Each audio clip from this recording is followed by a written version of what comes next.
Je suis pasteur d'abord. J'ai commencé comme pasteur au début. D'abord comme enseignant dans les écoles bibliques, ensuite comme prédicateur de l'évangile, ensuite comme pasteur. Et c'est plus tard parce que j'avais eu un problème personnel dans ma vie que j'ai été amené à faire les affaires. Donc les affaires sont arrivées un peu comme quelque chose de pas prémédité. Et il y a des circonstances douloureuses de la vie qui me sont arrivées. Vous voulez bien savoir quoi? Je vivais avec une femme qui est partie pour un autre. Et cet homme touchait 700 000 francs CFA par mois, alors que moi j'étais un prédicateur qui vivait par la foi et qui pensait que bon, dans tous les cas, le royaume des cieux c'est extraordinaire et tout le bonheur on l'aura là-haut. Et donc quand j'ai vécu ce traumatisme personnel, ça a changé mes paradigmes mentaux. Les schémas avec lesquels je concevais la vie ont totalement changé. Alors c'est à partir de ce moment que j'ai pris, pas la décision, mais la résolution. Parce que là, on va traiter des affaires extrêmement profondes ce soir. J'ai pris la résolution dans mon âme intérieure de ne pas quitter la terre dans les mêmes conditions. C'est à partir de là que les choses ont commencé à changer. Et ça, c'était en 2002. Donc, la première affaire que j'ai montée est venue presque accidentellement. C'est-à-dire que quelqu'un est venu me voir et m'a proposé un restaurant à acheter, à vendre, à vendre. Comme j'étais quelqu'un qu'on connaissait avec une grande puissance de Dieu qui l'accompagnait quand il priait, la personne m'a demandé de prier pour que on puisse vendre son restaurant. Et quand la personne m'a expliqué les bénéfices que le restaurant faisait, c'était un chiffre d'affaires d'environ 225 000 francs CFA par jour, dans les conditions dans lesquelles j'étais, je trouvais que c'était une fortune que la personne avait entre ses mains et que vendre cette fortune était une grave erreur. Et donc, j'ai donc prié avec la personne et j'ai eu dans mon cœur l'envie d'acheter ce restaurant. C'est comme ça que c'est arrivé. Je peux vous dire très sincèrement, ça n'a pas été un calcul préconçu, un schéma arrêté au départ. Non. Mais j'avais une résolution, une détermination intérieure de changer radicalement mon style de vie et d'améliorer l'environnement dans lequel je me trouvais.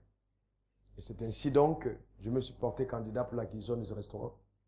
Et comme j'avais reçu en même temps, j'avais crié pour une dame de distinction, sa mari, sa famille, et ils m'avaient beaucoup estimé. Dans ces moments de mauvaise passe, ils m'ont envoyé de l'argent, ils m'ont dit, OK, nous on va te soutenir, fais-en ce que tu veux. Cependant, je ne pouvais plus acheter des instruments pour prêcher l'évangile. C'était impossible. Je ne pouvais plus prêcher l'évangile parce que dans le concept de l'évangile, une fois que ta femme t'a quitté, ça veut dire que tu n'as plus le droit de parler au nom de Dieu.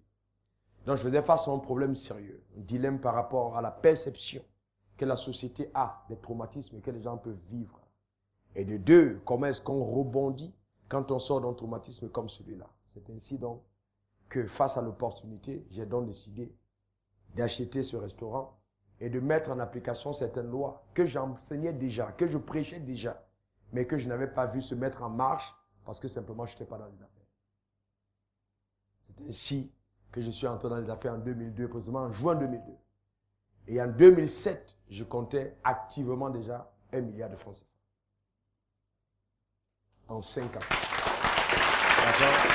Alors, maintenant, je vais vous dire que quand les gens ont commencé à me poser la question, me dire, bon, il faut que tu nous enseignes comment ces choses se sont passées. C'est à partir de ce moment que je suis rentré en moi-même. Et j'ai dit, il faut que je mette un schéma qui permette à tout le monde de pouvoir suivre le chemin qui m'a conduit à la richesse. C'est une chose que j'avoir de l'argent, c'est une autre chose que de connaître le chemin qui mène à l'argent. Et je vous garantis que celui qui connaît le chemin qui mène à l'argent est plus riche que celui qui a de l'argent sans connaître le chemin. Parce que l'argent, tu peux posséder et ça finit. J'ai vu dans mon expérience des personnes dilapider près de 4 milliards en 2 ans et être endettées après. Ça veut dire qu'avoir l'argent n'est pas tout. Il faut encore savoir gérer l'argent, savoir fructifier l'argent. Et on ne peut pas y arriver si on ne connaît pas le chemin qui mène à la fortune. Donc, l'enseignement que je vous apporte, je vous garantis, va créer une révolution dans votre vie. J'en suis extrêmement convaincu. Je vais le rendre si simple, si accessible. La personne même qui n'est pas à l'école, qui n'est pas là à l'école, comprendra. Le chemin de la fortune n'est pas un chemin extrêmement mystérieux comme on essaie de faire croire. Non, c'est des lois simples qui peuvent vous prendre de là où vous êtes et vous amener au sommet le plus élevé. Tout dépend de ce que vous allez faire, des enseignements que vous allez recevoir. Est-ce que ça va? Donc, depuis lors, J'ai eu beaucoup d'expérience. J'ai monté plein d'entreprises. J'ai été associé à plein d'entreprises. D'autres qui ont bien marché. D'autres où j'ai perdu de l'argent. D'autres où j'ai été anarqué. Et donc, c'est la somme de ces expériences qui me donne aujourd'hui de vous parler avec consistance. Je sais de quoi je parle. Est-ce que ça va? La dernière fois, nous avons vu ensemble de la pensée à la richesse. Et nous avons défini la pensée comme étant le fait de penser à quelque chose qui n'est pas réel. Quelque chose de visible ou d'imaginable. Le fait de méditer sur un objectif qu'on veut atteindre. Donc si nous parlons de penser à la richesse, c'est imaginer déjà la richesse avant même qu'on ne puisse la posséder. Et nous avons dit que vous ne pouvez pas avoir accès à ce dont vous n'avez pas pensé au préalable. Donc il est important de comprendre que les pensées jouent un rôle extraordinaire dans le fait de bâtir une fortune. Dans mon cas personnel, comme je vous ai dit tout à l'heure, la situation dans laquelle je me suis trouvé m'a obligé à penser richesse alors qu'au départ, je n'y pensais pas du tout. Dans les enseignements que nous recevons, l'éducation que nous avons peut soit nous encourager à la créativité, soit nous museler totalement. Et malheureusement, notre système éducatif francophone empêche sérieusement les hommes comme les femmes de penser à la création de la richesse. Parce que beaucoup de personnes pensent plutôt au fait de trouver un emploi et non de créer l'emploi. C'est ce qui fait la différence entre les Chinois et les Africains. Dans les années 60, on était pratiquement au même niveau. Mais la propulsion qu'ils ont connue, c'est simplement parce qu'ils ont mis en marche une stratégie. Ils ont décidé d'envoyer les Chinois partout. C'est-à-dire qu'en Europe, aux États-Unis, dans toutes les grandes universités. Et tous décidaient de revenir en Chine avec le savoir qu'ils avaient acquis pour développer leur propre pays. Et pour vous dire la vérité, la première puissance économique du monde aujourd'hui, c'est la Chine. Même si on ne veut pas le dire. Puisque même les États-Unis empruntent à la Chine. C'est la plus grande puissance. En quelque temps. D'accord? Et nous avons dit que plusieurs richesses, que toute richesse d'ailleurs est la conséquence, n'est-ce pas, d'une idée qu'on a exploitée. C'est-à-dire en pensant à la richesse, le fait d'y penser et de penser tout de suite, une idée va germer. Une idée peut arriver et c'est cette idée-là qui va te conduire à la richesse. Et il y a un point de départ. Et le point de départ de la fortune, c'est d'abord, n'est-ce pas, une idée. Qui, elle, est engendrée par une pensée. Et qu'est-ce que c'est l'idée? On l'a défini comme étant un aperçu, une vision sommaire, une notion de quelque chose. Élaboration originale de la pensée, c'est-à-dire la pensée élaborée. En permettant en particulier de répondre à une situation, d'être à l'origine d'une action. Ça veut dire, la pensée, on l'élabore. Elle vous a dit, l'idée est une pensée élaborée. Voyez? Qui te pousse à l'action. Par exemple, vous êtes assis là où vous êtes. J'essaie de vous ramener ce qu'on a vu la dernière fois avant de continuer. Vous êtes assis là où vous êtes. Et si je demande à chacun d'entre vous, qu'est-ce que tu as envie de faire pour gagner de l'argent? Chacun d'entre vous me donnera son idée. L'un me dira, je vais acheter un War. L'autre me dira, je veux faire cunette. L'autre me dira, je veux, c'est pas vendre de la loco. L'autre dira, je vais exporter de la ticket. Chacun a une idée. Mais maintenant, c'est cette idée qu'on a qui va être la base de notre action. Et c'est cette action qui va donc créer la richesse qu'on obtiendra. Mais dit comme ça paraît très facile. Nous allons aller en profondeur. Est-ce que ça vous convient? Donc, nous allons poursuivre certaines lois, parce que la dernière fois je l'ai enseigné, j'ai parlé de 3 types d'idées majeures. Je parlais des idées créatrices, et j'ai dit que l'idée créatrice exprime les choses auxquelles personne n'a pensé auparavant. J'ai parlé des idées innovantes, qui nous donnent d'améliorer l'existence. C'est-à-dire que quelqu'un a déjà fait quelque chose, on améliore ce qu'il a fait, ça c'est innover dans un domaine précis. Et puis ensuite, les idées opportunes, elles naissent des opportunités qui nous viennent sur notre chemin. Et nous avons vu comment est-ce qu'on peut avoir des idées infaillibles qui te conduisent radicalement à la richesse. Nous avons dit qu'il y a plusieurs façons d'avoir des idées. Ceux qui étaient là peuvent me dire, qu'est-ce que quelqu'un a retenu? Comment on peut faire pour avoir une idée? Mon frère, tu étais là la dernière fois, je te reconnais si bien. Bon, ça va? Dis-moi, comment on fait pour avoir une idée? Ah, parce que je veux que vous soyez là et que vous puissiez... je vous permets de regarder même vos notes que vous aviez. Donnez-moi, comment on fait pour avoir une idée? Première source de l'idée, c'est quoi? Oui, c'est qui? Ceux qui étaient là, donnez-moi la réponse, c'est quoi? La première source d'une idée. Et une idée qui peut t'amener à la réussite. La première source. La première origine de cette idée. On a dit c'était quoi? C'était? Non. C'est vrai que la pensée engendre l'idée, mais l'idée vient de qui? Ça dit tu penses à quelque chose et puis paf, il y a comme une éclair. Un éclair qui descend en toi. Ça peut venir de qui? De Dieu, numéro un. D'accord? Et que donc, Dieu peut nous communiquer des idées. D'accord? Donc, on peut demander des idées à Dieu. Rester dans sa chambre et dire, Dieu, donne-moi une idée qui me permet de m'en sortir. Donc, Dieu est la première source, n'est-ce pas, des idées. On a dit aussi qu'on peut avoir les idées par quoi? D'autres? Par un mentor. Côtoyer un mentor, les personnes qui nous ont précédés dans le domaine des affaires. Et qu'on pouvait justement avoir aussi des idées par eux. D'accord? Et que c'était les deux façons majeures dans lesquelles on pouvait avoir des idées. On a parlé de la gestion des idées, comment est-ce qu'on gère les idées. Et aujourd'hui, on va continuer. Sinon, on prendra beaucoup de temps alors qu'on n'en a pas trop. Ok, bon, nous allons revenir, premièrement, sur certaines lois que nous avions vues. Nous avons vu ensemble la dernière fois qu'il était important de déclencher la loi de l'identification. Donc voilà, l'identification, il est important d'identifier. Premièrement, le domaine dans lequel je veux me déployer. C'est très important de l'identifier clairement. Et identifier aussi le potentiel en notre possession. C'est-à-dire, je veux vendre les arachides. Si j'ai identifié le secteur, quel est le potentiel en ma possession? Qu'est-ce que j'ai qui peut me permettre justement de me lancer dans ce domaine précis?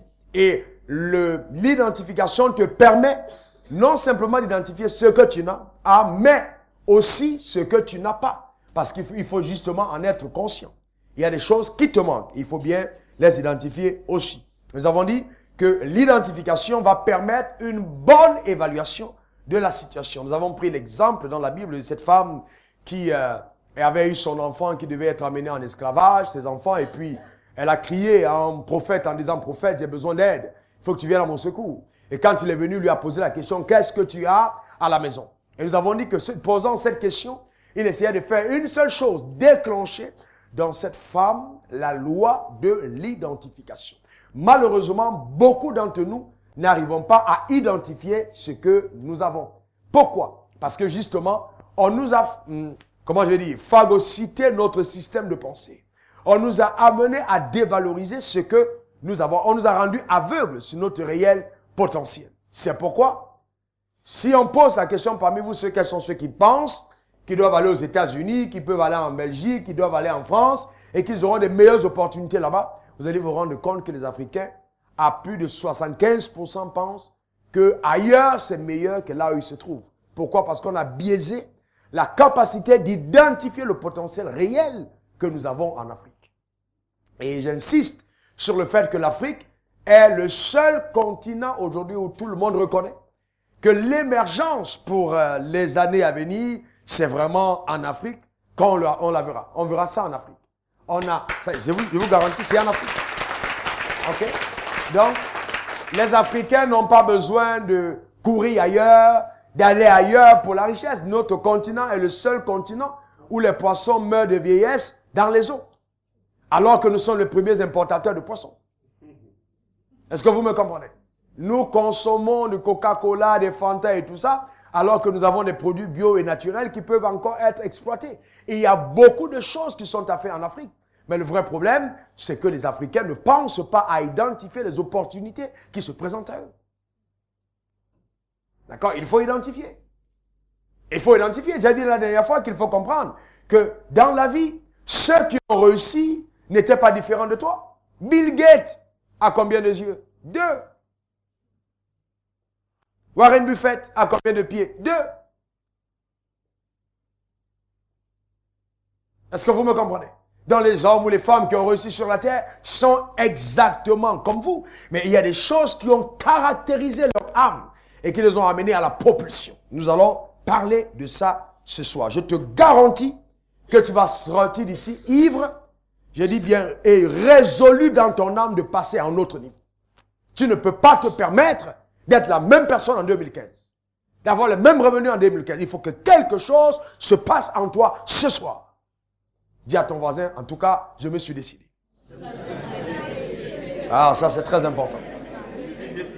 D'accord? Donc, il faut ensuite évaluer. Il faut évaluer ce qu'on a en sa possession. La dame, qu'est-ce qu'elle a fait? On lui a posé la question. Elle dit, je n'ai rien du tout qu'un peu d'huile. Mais nous avons vu comment avec le peu d'huile qu'elle appelait rien du tout, la richesse a été créée. Pourquoi? Parce que ce coach, qui était cet homme de Dieu auprès de la femme, lui a enseigné certaines clés, certaines lois qui ont changé radicalement son histoire. Il a dit, rentre dans la chambre et enferme-toi dans cette chambre. Prends ton huile et emprunte les vases de tous tes voisins.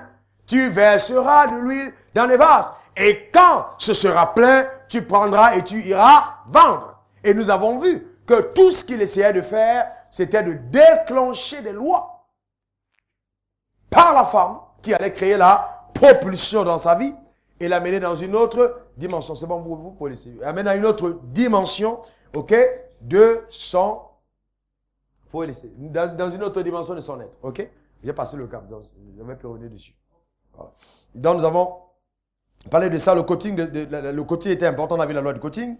Et nous avons vu une quatrième loi, la loi de la foi. Je vais insister là-dessus parce qu'on va, avant de continuer sur cette loi, on a vu la loi du coaching, je vais parler de la loi de la foi que nous avons vue. J'ai dit que la foi est le seul vrai antidote. Je dis bien le seul. Je dirais même en langage simple, le seul médicament contre l'échec. Si quelqu'un échoue et qu'on doit le soigner de l'échec, il faut qu'on injecte la foi. Quand la foi arrive, l'échec disparaît. Vous ne pouvez pas avoir la foi et demeurer dans l'échec. Sauf que beaucoup d'entre vous connaissent le mot foi, F-O-I. Mais très peu comprennent la puissance qu'il y a derrière ce petit mot. Qu'est-ce que c'est la foi véritable? Pour un homme d'affaires. Est-ce que vous savez que la foi t'enseigne que tout est possible parce que tu crois? Est-ce que vraiment dans cette salle, il y a des personnes qui croient que dans 10 ans, ils peuvent posséder une bonne partie de l'économie ivoirienne? Est-ce que tu crois? Je vais te dire une chose. Est-ce que tu crois vraiment? Oui. Très bien.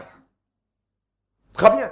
Et c'est pour ça que certains d'entre vous avaient accepté de payer une partie de prix. C'est parce que vous croyez.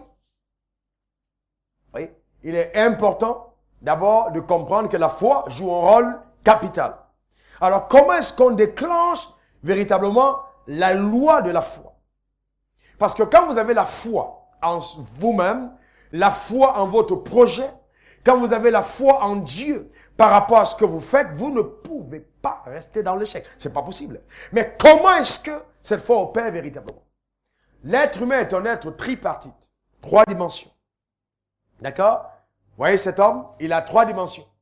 Mais la dimension que vous voyez est une dimension physique. C'est-à-dire, il est physiquement devant vous. Vous le voyez? D'accord? Mais en lui, il y a 2 autres dimensions qui ne sont pas visibles. La richesse n'a rien à voir. Quand on parle de création de richesse, ça n'a rien à voir avec l'extérieur. Rien du tout.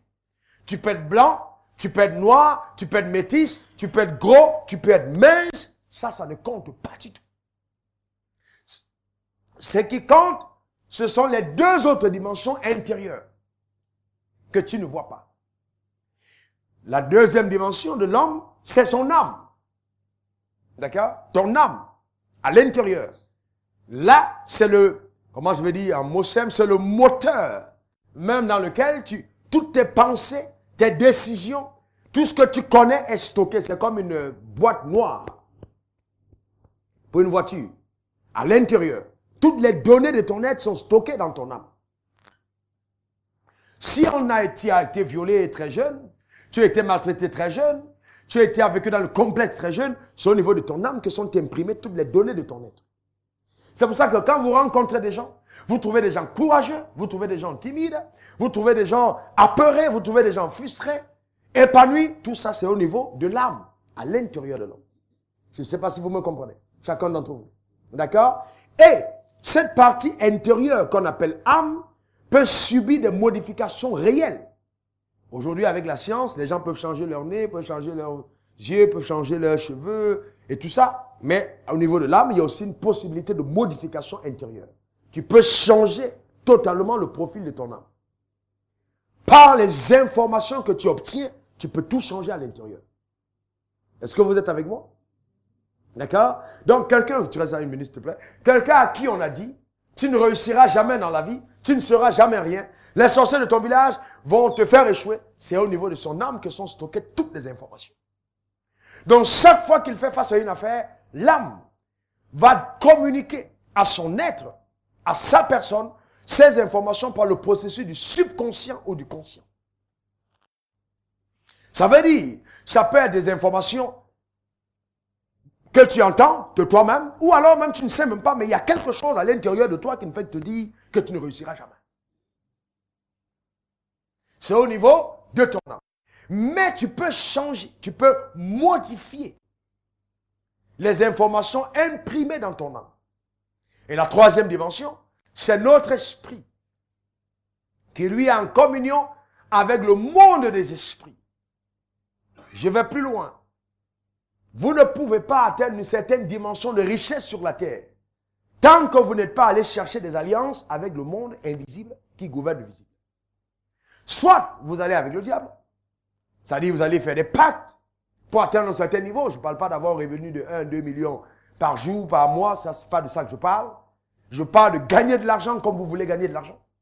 Il faut avoir un pacte, soit alors tu vas aller en connexion avec une autre sphère spirituelle qui est la sphère divine.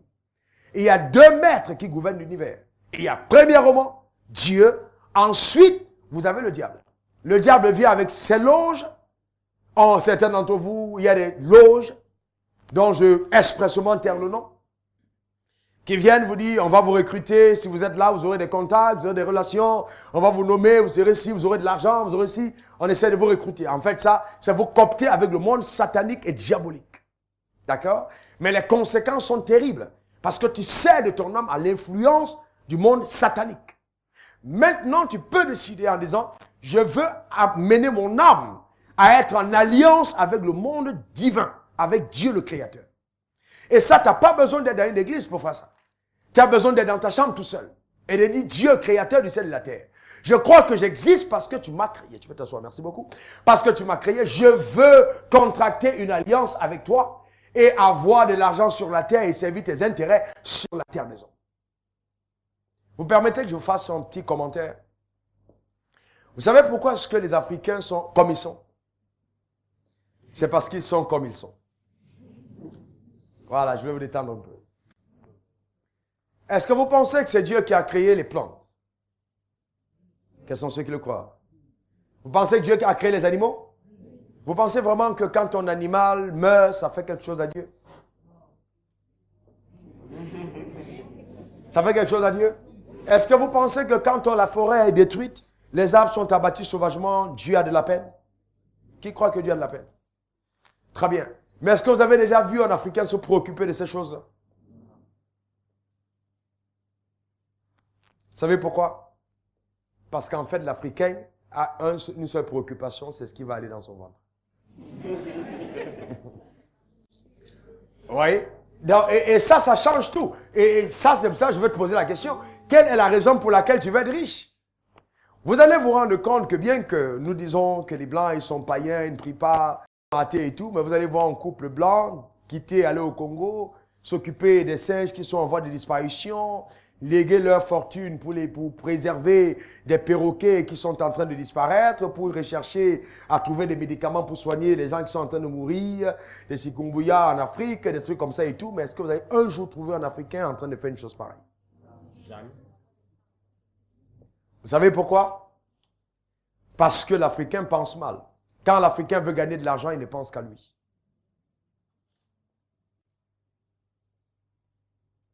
Vous avez déjà vu les ministres africains écrire 1, 2, 3 livres quand ils sont au pouvoir?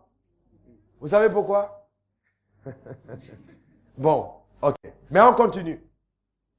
Alors, vous comprenez donc que la richesse va au-delà simplement du fait de retrouver de l'argent, de gagner de l'argent. Donc, quand je pense de par le foi, la foi va répondre aux aspirations profondes de mon âme. C'est-à-dire quoi? Quelle est la raison pour laquelle je veux gagner de l'argent? Quelle est la raison pour laquelle il faut que je devienne riche? Quelle est la raison pour laquelle je crois qu'il faut que l'argent soit là? Maintenant, quand j'ai la foi me permet de me voir avec l'argent, même quand je n'en ai pas encore. Vous ne pouvez pas, je dis bien, pouvez pas obtenir l'argent physiquement tant que vous ne l'avez pas encore obtenu mentalement. Ça commence par un processus mental. Tu dors, tu te vois riche. Tu te lèves, tu te vois riche. Tu t'habilles, tu te vois riche. Tu prends le wara, tu te vois riche. Ça commence comme une folie intérieure, une révolte intérieure. C'est ça la foi. Tu as confiance. Pendant que vous asseyez au Garbadrome et tu manges avec tes amis, tu essaies de parler en disant d'ici 2 ans, je vous inviterai à de grands restaurants, je paierai la facture à 250 000 parce que moi je deviendrai riche. C'est ça justement la foi. Est-ce que vous me comprenez? Donc si vous dites que vous croyez en votre avenir, vous croyez en votre futur, la foi là doit être vue dans votre homme intérieur. Je me rappelle quand j'étais en 1996, je touchais à cette époque 25 000 francs CFA, je divisais mon salaire par 2. Et je donnais la moitié à mes propres collaborateurs. Et ils m'appelaient tous l'homme riche. À 25 000 francs CFA de salaire. Vous comprenez, la foi appelle les choses qui ne sont pas comme si elles étaient. Quels sont ceux parmi vous qui peuvent sortir ici aujourd'hui et dire je suis riche? Même si tu dors dans un entrée couché, même si tu n'as pas de maison, est-ce que tu peux commencer à croire dans ton homme intérieur que la richesse a commencé? Est-ce que vous me comprenez? Je vais vous dire une chose, si vous n'avez pas cette audace, allez à ce niveau-là, vous n'êtes pas prêt pour la suite. Je vous garantis. Vous allez faire des séminaires et des séminaires et des séminaires, mais rien ne va se passer. Il faut un déclic dans ton homme intérieur. Quelque chose qui vient secouer ton âme. Et tu te dis, à partir de ce jour, quel que soit ce qui arrive, je vais avoir accès à la richesse. Et commencer à te voir. C'est ce que j'appelle le montage. Montage de la foi.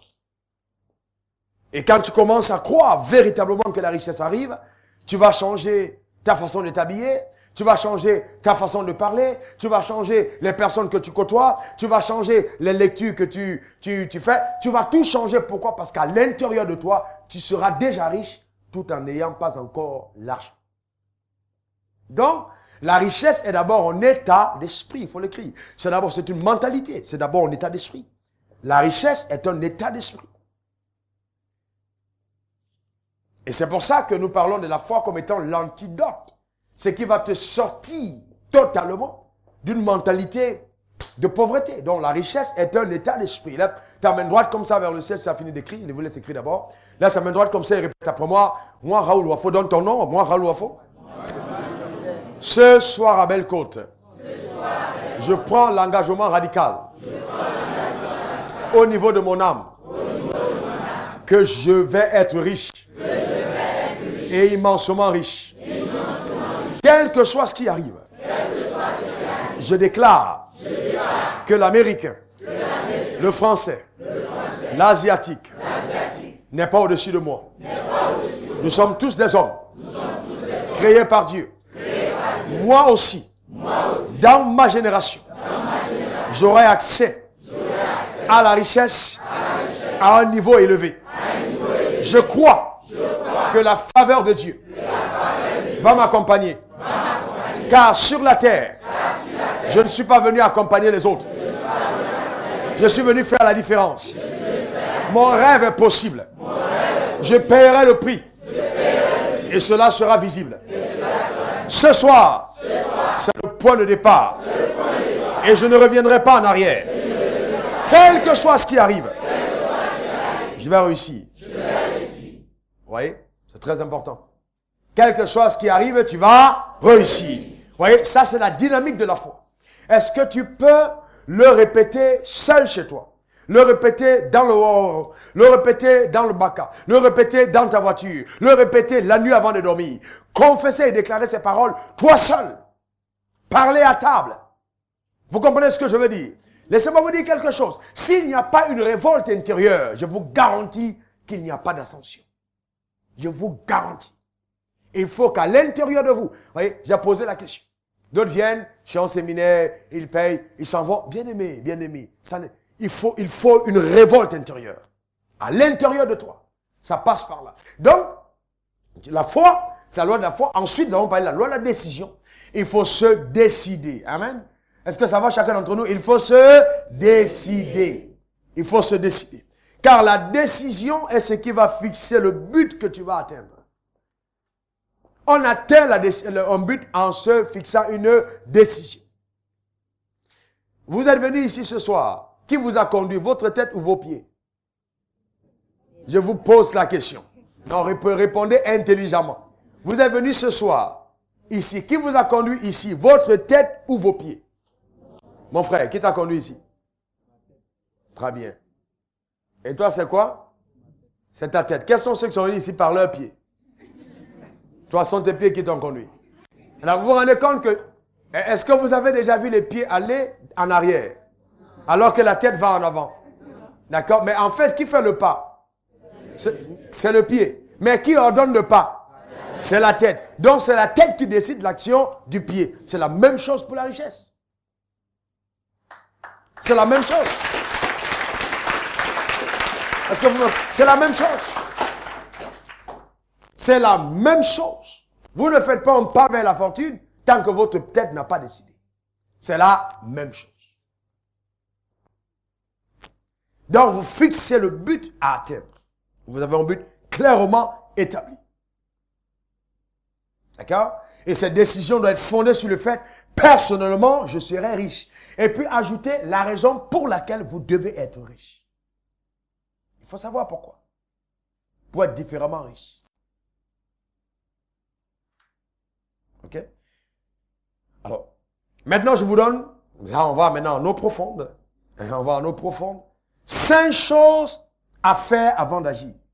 5 choses que chacun d'entre vous doit toujours faire avant d'agir. Numéro 1.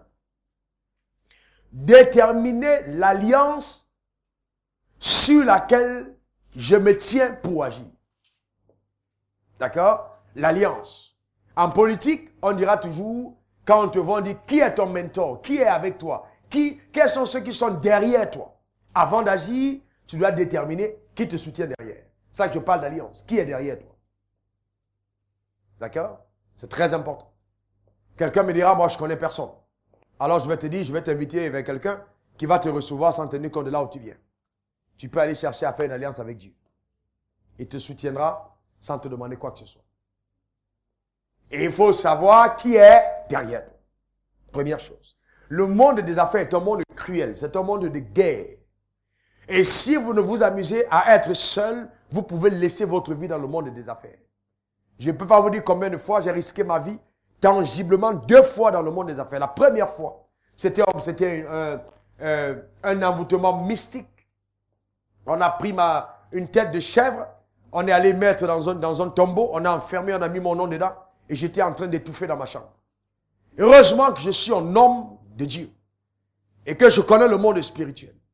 J'ai eu cette vision et j'ai commencé à prier et j'ai renvoyé vers l'expéditeur le sort qui m'avait été lancé. 2 semaines après, la dame qui avait fait ça est morte.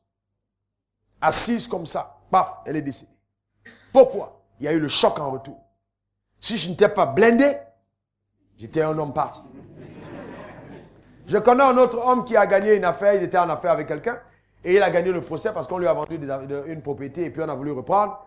Et dès qu'il a gagné le procès, les gens lui ont dit, ok, c'est pas grave, mais tu ne vas jamais l'utiliser. La même nuit, il s'est couché, il ne s'est plus réveillé.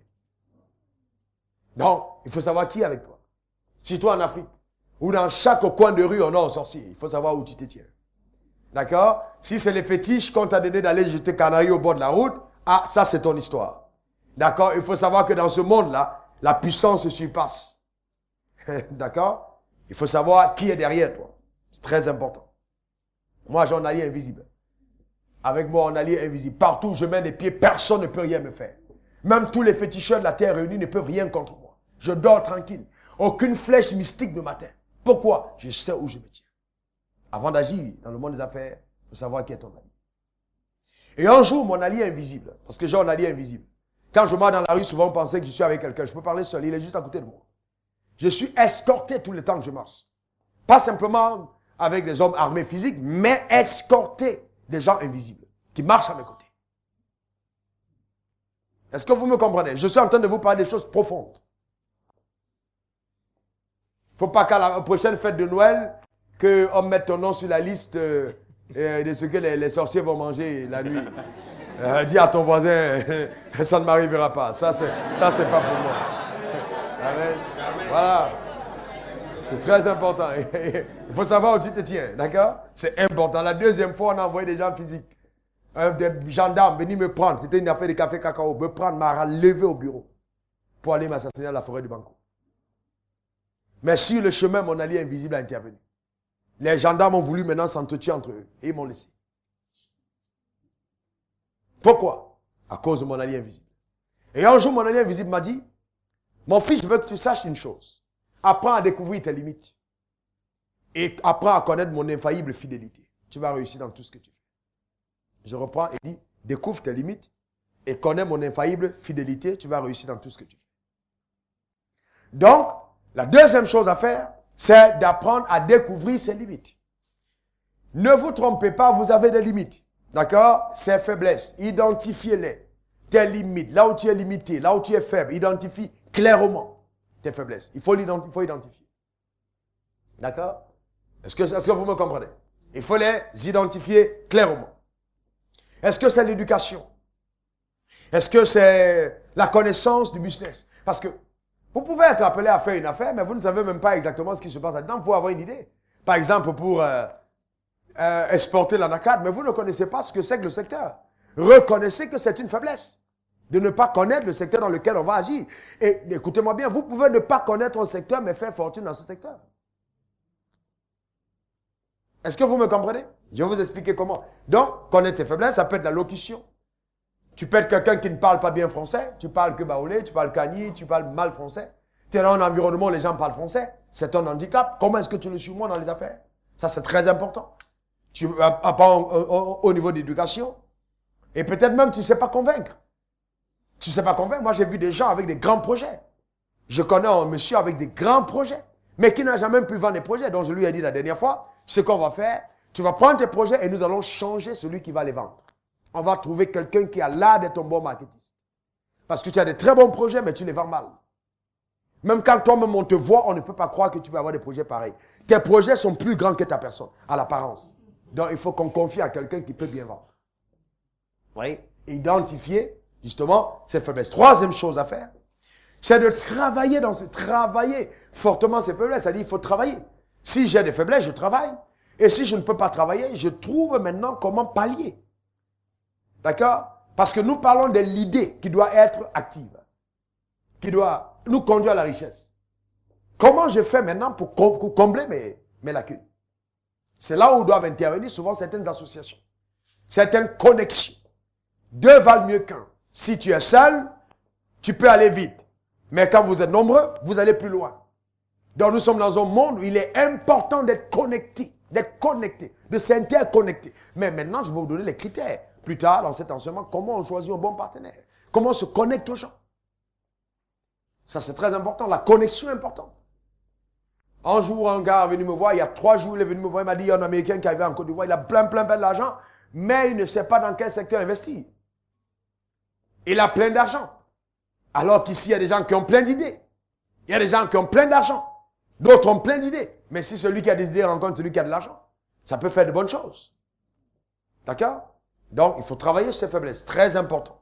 Et 4e point, connaître parfaitement son plan d'action. Il est très important de connaître son plan d'action. C'est-à-dire, travailler et connaître parfaitement ton plan d'action. Quelle est la stratégie que tu mets sur pied pour gagner de l'argent? Connaître ça parfaitement, maîtriser ton plan d'action.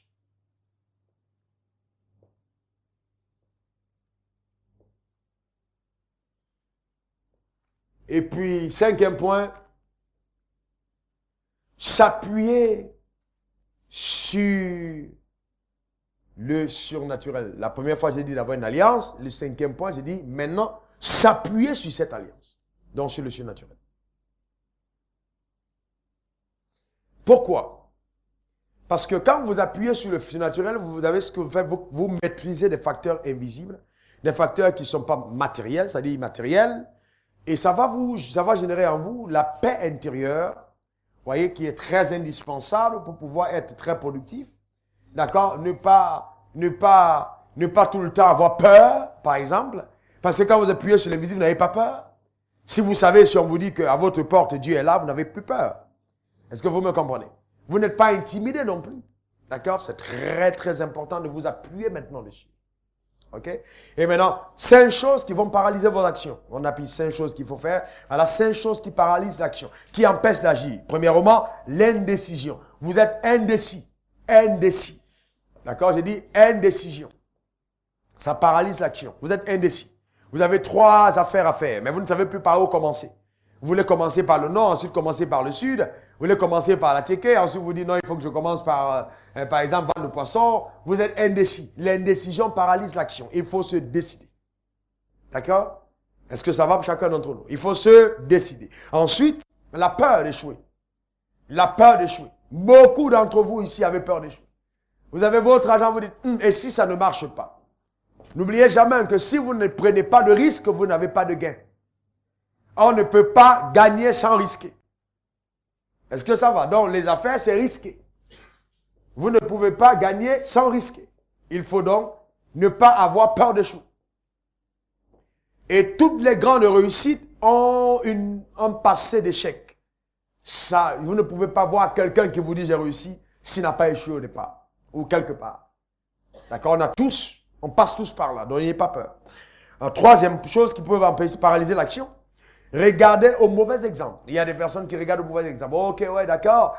Je vais importer des voitures, mais je connais tel, il a importé des voitures, il a échoué. Donc, dès que vous commencez à regarder au mauvais exemple, vous ne pouvez plus agir. Vous êtes paralysé. D'accord? Parce que les mauvais exemples paralysent. Vous avez l'impression que ça ne marchera pas parce que avec l'autre, ça n'a pas marché. Donc, il faut faire attention à ça aussi. Regardez au mauvais exemple. Quatrième chose qui paralyse l'action, trouver des excuses. Vous trouvez des excuses. D'accord? Non, vous essayez de trouver des excuses. Non, c'est la saison de pluie, il pleut trop, je ne peux pas me lancer maintenant. Et puis après, saison 16, non, il fait trop chaud, je ne peux pas commencer maintenant. Vous trouvez toujours une excuse. Et il y a des gens qui sont comme ça, ils ont toujours une excuse. Toujours une excuse. Oh, mais non, pourquoi tu n'étais pas là? Non, je me suis levé, j'avais un peu mal au dos. Non, vous êtes toujours une excuse. D'accord? Vous voyez, vous devez apprendre à ne pas trouver d'excuses. Est-ce que ça va pour chacun d'entre nous? Il ne faut pas trouver d'excuses. Et cinquième point, ne vous comparez pas aux personnes inférieures à vous.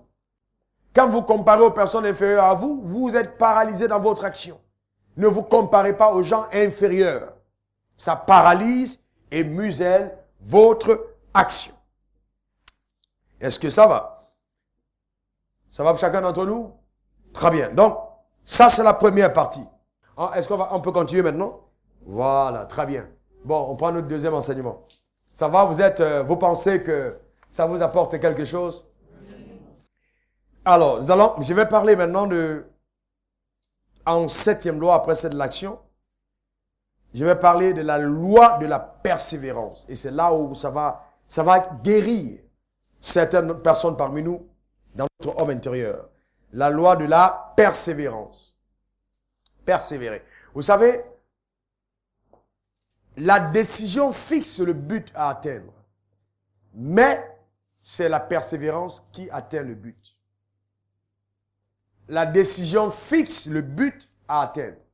Donc, c'est parce que je suis décidé que je fixe le but. Mais ce n'est pas la décision qui atteint le but, c'est la persévérance qui atteint le but. D'accord? Par exemple, revenons à notre exemple de votre propre corps. Vous êtes là en bas d'une montagne et vous dites, je vais aller sur la montagne. Qui prend la décision? Qui prend la décision d'aller sur la montagne? La tête ou les pieds? La tête, n'est-ce pas? Est-ce qu'on est d'accord là-dessus? Très bien, vous commencez à monter sur la montagne. Qui ressent la douleur? La tête ou le corps? Le corps. Très bien. Et quand vous décidez de vous arrêter, où est-ce que vous décidez? Dans la tête ou le corps? Très bien.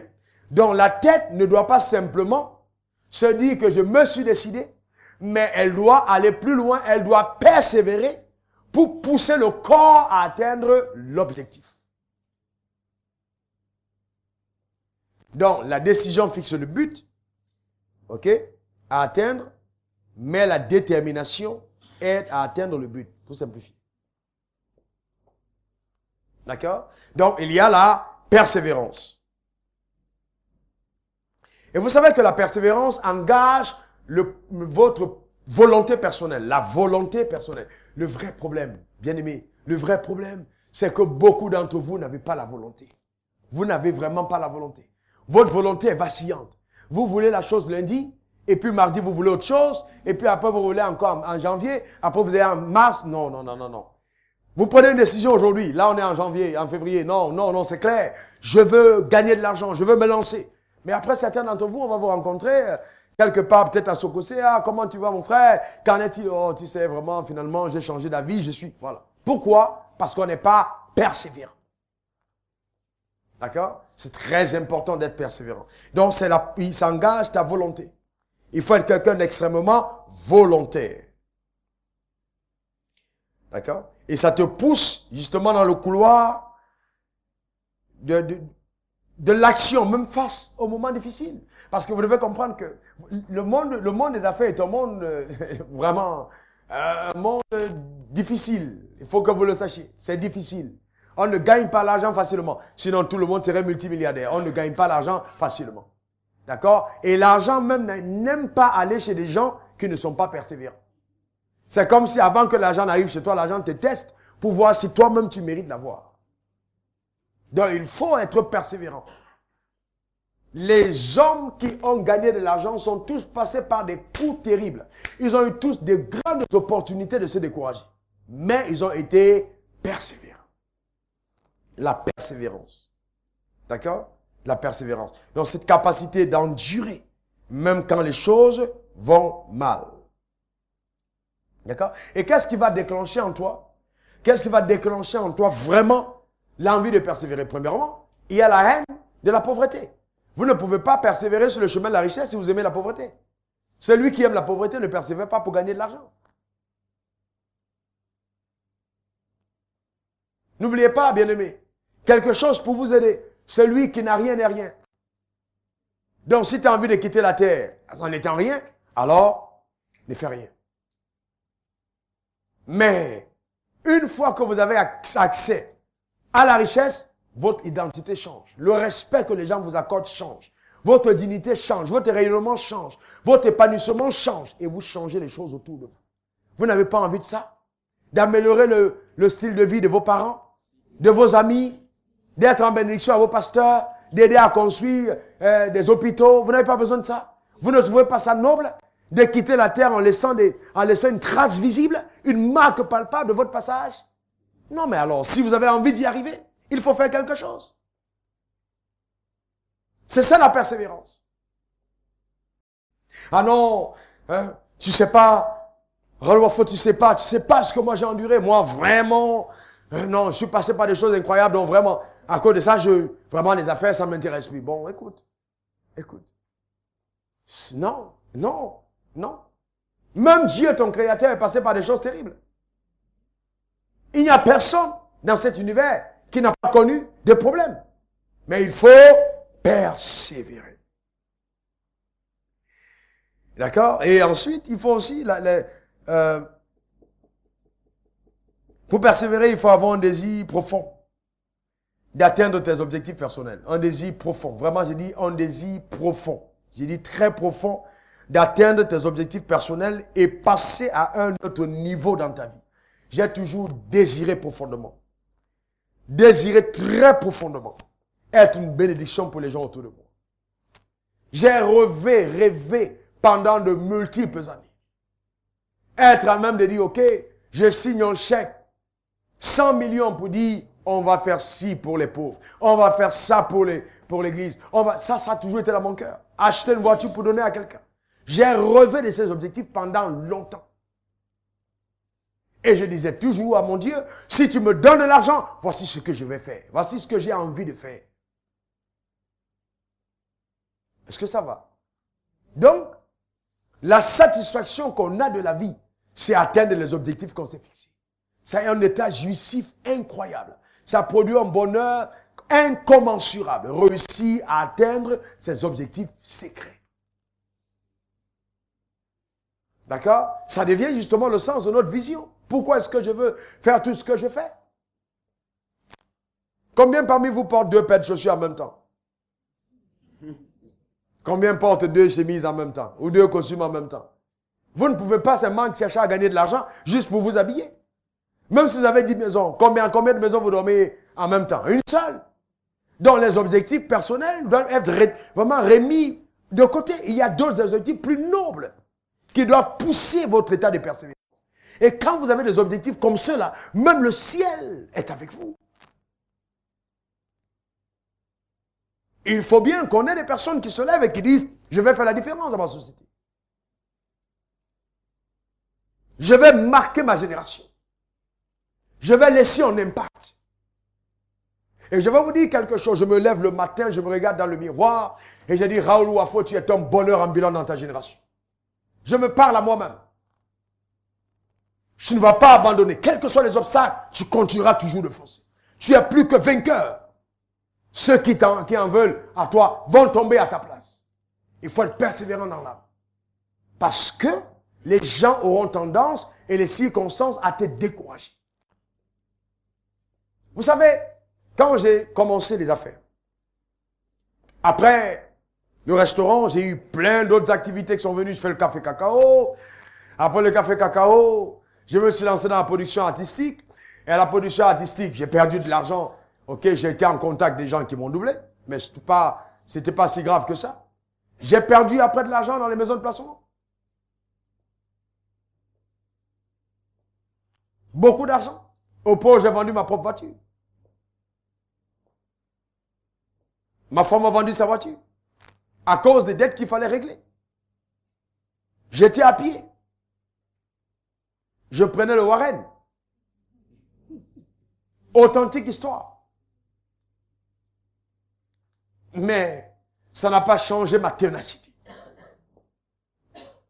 Ce n'est pas parce que j'ai un problème que c'est un problème. Vous devez avoir l'âme du gagneur. Est-ce que vous me comprenez? L'âme du gagneur, vous devez avoir ça à l'intérieur de vous. Une âme qui gagne, qui n'accepte pas la défaite, qui ne prend pas non comme réponse. Quand j'ai besoin de quelque chose, je ne demande pas à mon corps son avis. Quand j'entre dans un bureau, je ne dis pas, je ne sors pas avec non. Je fais tout pour obtenir oui. C'est ça la persévérance. Un jour, je devais donner un conteneur. Et je suis allé habiller en digne, comme mon frère. Et je suis entré dans le bureau je voulais voir le directeur du port. Et non, la secrétaire m'a chassé. Elle m'a vraiment chassé. Ça dit que mépriser et chasser. Donc, mais comme moi, je prie quand je fais mes affaires. Je suis rentré prier. J'ai dit, Dieu, j'arrive pas à comprendre pourquoi cette dame me chasse. J'ai commencé à prier. Je m'ai dit, change-toi. Ta façon de te présenter n'était pas... Ça n'honore pas ta personne. J'ai mis un costume. J'ai mis une cravate. Je me suis parfumé. J'ai pris un sac. Et j'ai pris quelqu'un qui portait mon sac. On est reparti dans la même salle. C'est ça la persévérance. Est-ce que vous me comprenez? Est-ce que vous êtes... Donc ce n'est pas la persévérance dans la bêtise. Persévérer en changeant de stratégie. Si telle stratégie n'a pas marché, utilisez une autre. Pour que ça marche. Vous me comprenez? Quand on est arrivé, je suis arrivé au bureau, vous savez, dès que j'ai ouvert la porte, la secrétaire m'a vu, j'ai foncé vers elle, j'ai changé. J'ai dit, bonjour madame, comment ça va? Ça va super bien? Elle dit, oui monsieur, ça va bien, elle a commencé à sourire. J'ai dit, ton patron, il est là? Vous voyez, en disant, il est là, je n'ai même pas attendu qu'elle me dise oui. Pourquoi? Parce qu'un homme qui a de l'assurance n'attend pas. Il y a une manière d'agir. J'ai commencé à entrer comme cette personne. Voilà. Et ce qui était le plus étonnant, c'est que je suis entré, le gars qui portait mon sac était un autre pasteur. Je lui ai dit de jouer ce rôle-là. Il a pris mon sac derrière. Donc quand j'ouvre le bureau, j'ai dit bien directeur du port, de la douane. Je suis entré, il était assis, il y a une distance d'à peu près 7 mètres avant son bureau. J'ai commencé à dire, ah, monsieur le directeur général, comment ça va? Et puis j'ai appelé son nom. Il s'est levé de son bureau. Parce qu'il faut être audacieux pour entrer dans son bureau. Donc il s'est dit, ce gars doit être quelqu'un d'important. Pour entrer dans mon bureau sans trembler. Et j'avais un pas cadencé comme quelqu'un qui est important. Vous voyez ce que je veux dire? Vous voyez? C'est ça. N'oubliez jamais que le business, je vous dis la vérité, souvent c'est des trafics d'influence. Je vous garantis que c'est des trafics d'influence. Si vous n'êtes pas prêt à être un acteur ou une actrice, il y a des choses que vous n'allez pas avoir. Un acteur, vous devez commencer à agir en prenant la peau de celui qui est riche, même si vous n'avez pas. Les gens ne font pas confiance aux gens qui n'ont rien. C'est comme ça que le monde est. Et donc, il faut te mettre dans la peau de celui qui a. J'ai sorti le document, j'ai posé son bureau, j'ai dit, monsieur le directeur général, j'ai besoin de ton exonération. Je l'ai salué, je ne me suis même pas présenté. C'est toi seul qui peux le faire, il faut le signer là, et tout. Voilà, ça va aider à ça. Il a regardé et tout. Et puis il m'a regardé. Quand j'ai vu qu'il m'a regardé, j'ai su maintenant qu'il me demandait qui j'étais. Je me suis présenté. Il a pris le bic, il a signé. Il a demandé à la secrétaire, il faut enregistrer, il m'a donné. J'ai dit, ok, que Dieu te garde, porte-toi bien. Au revoir. Je suis parti. J'avais mon papier. Exonéré. Le conteneur est sorti, sans payer un centime. C'est ça.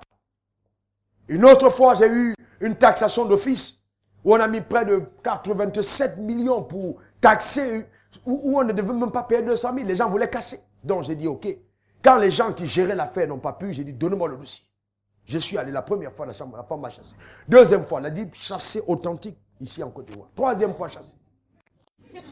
Je suis reparti, je reviens. Elle dit, je vous ai déjà dit, je ne veux pas voir ici, sortez de mon bureau. Mais si vous voulez gagner de l'argent, à un certain moment, vous ne tenez pas compte de ce que les gens disent.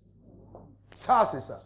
Vous comprenez ce que je veux dire? À des moments où vous devez être indigne, ou être vous-même en train de porter les cartons pour ranger, ça ne change pas qui vous êtes. Sortez de la mentalité francophile qu'on vous a mis dans la tête, qui est une fausse mentalité. Gagner de l'argent, ça demande à un certain moment de savoir retrousser ses manches. Et de mettre sa dignité de côté. Je vous parle des choses sérieuses. J'ai moi-même, à l'âge de 8 ans à 10 ans, porté des bananes pour vendre des bananes à Yaoundé. Chez ma tante. Avant d'aller à l'école. Non, toutes ces choses-là, c'est rien. J'ai creusé du sable. Aller dans les carrières, creuser du sable pendant les vacances pour avoir de l'argent de poche. Mon premier jean, je l'ai acheté moi-même. Parce que j'étais parmi les 5 premiers à l'école. Vous pouvez gagner de l'argent. Il faut justement avoir une mentalité, quelqu'un de persévérant. Ne soyez pas là, vous dormez le matin et vous dites oui. La persévérance va te donner d'aller au lit à 2 heures et de te lever à 6 heures. Même quand ton corps dit je suis fatigué, tu dis monsieur, on se lève, on doit partir. N'oubliez pas, c'est la tête qui décide. C'est ça. Ouais. C'est ça le problème.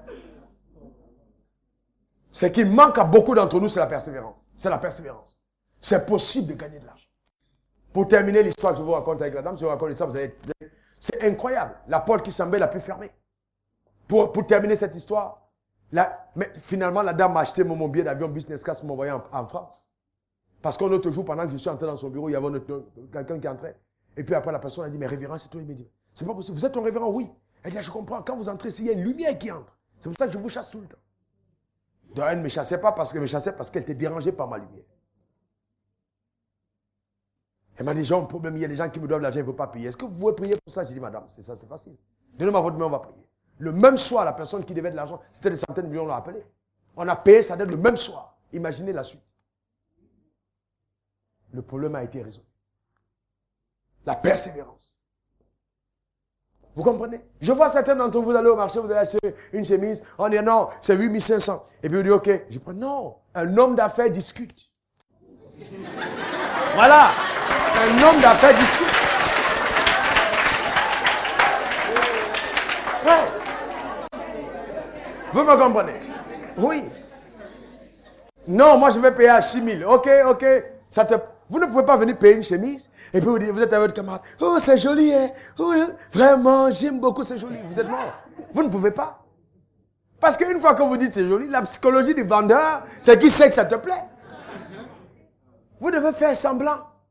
Parce que chaque centime épargné est nécessaire pour le combat. C'est ça le business.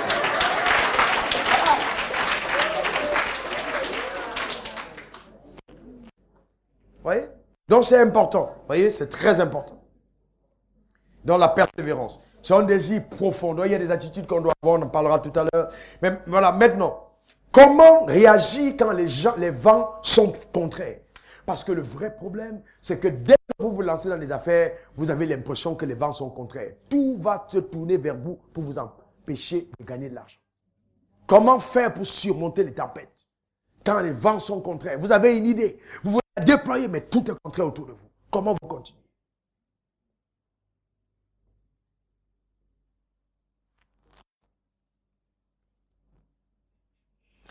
Mais vous devez comprendre que chaque fois que vous n'avez pas une âme persévérante, vous trouvez en chaque obstacle un alibi pour abandonner.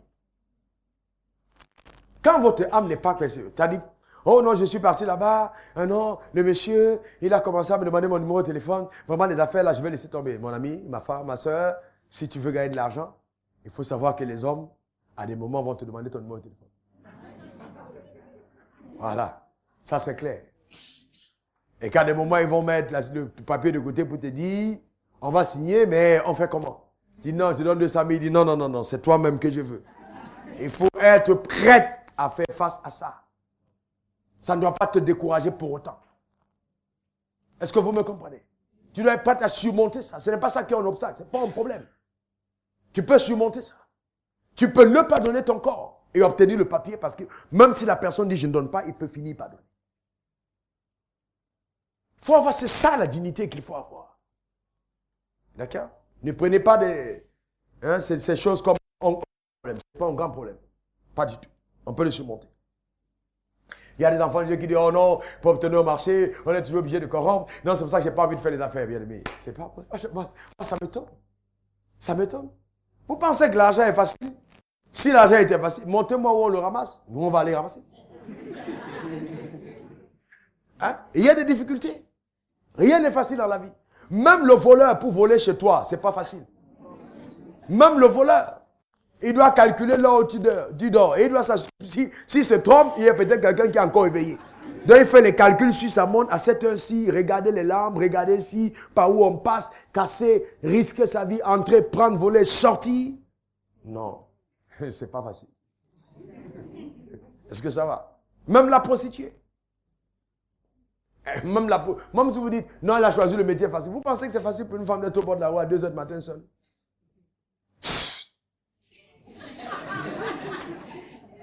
Est-ce que vous comprenez? Et en même temps, une voiture garde. Tu ne sais pas si c'est les mangeurs d'hommes. Si tu vas aller dans une maison, on va te découper. Mais elle prend le risque d'aller chez quelqu'un qu'on ne connaît pas. Est-ce que vous me comprenez? Et puis ressortir et recommencer le lendemain. Je vous garantis que ce n'est pas évident. Rien n'est facile. Rien n'est facile.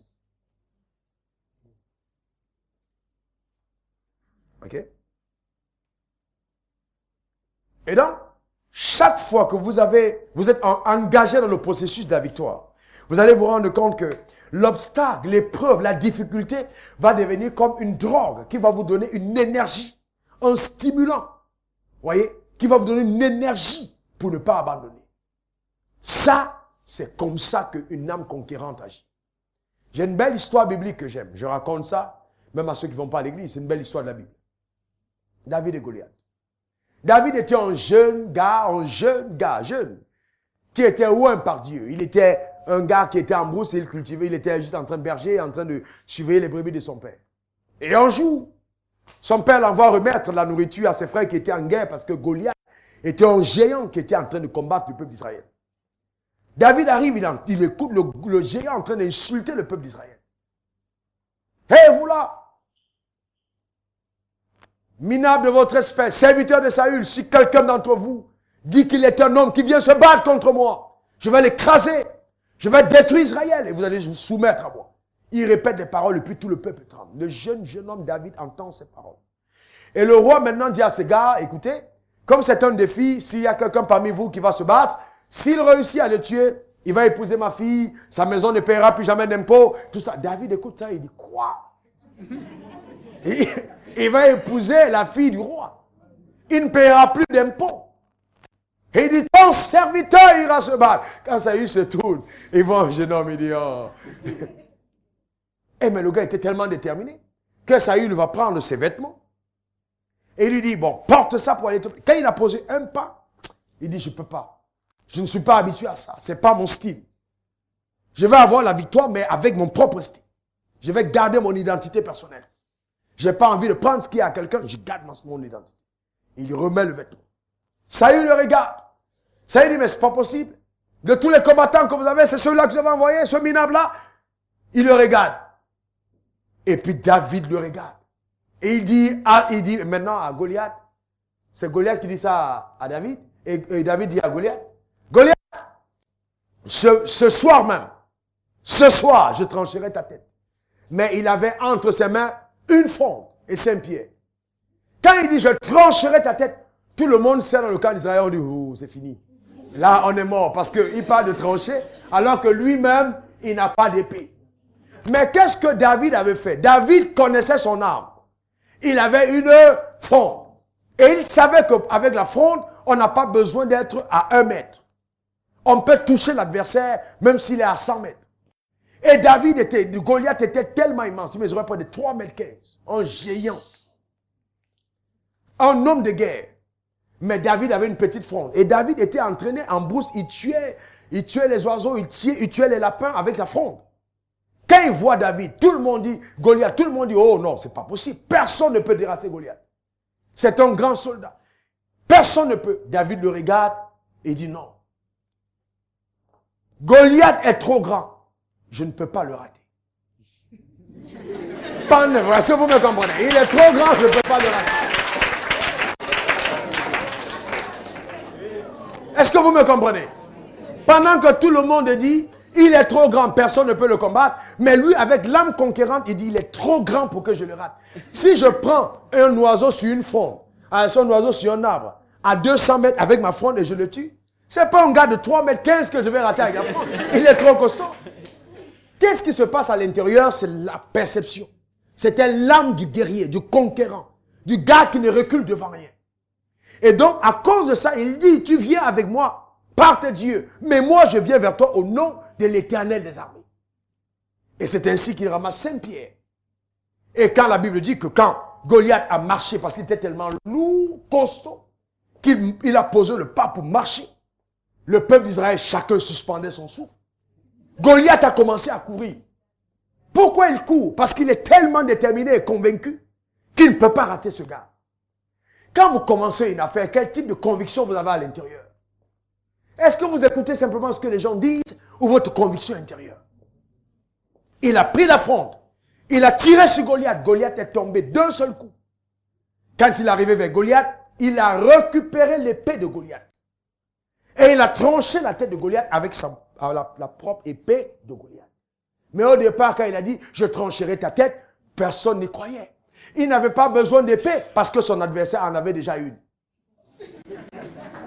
Est-ce que vous me comprenez? Vous voyez? Et je vais vous dire que les victoires dans la vie obéissent au même principe.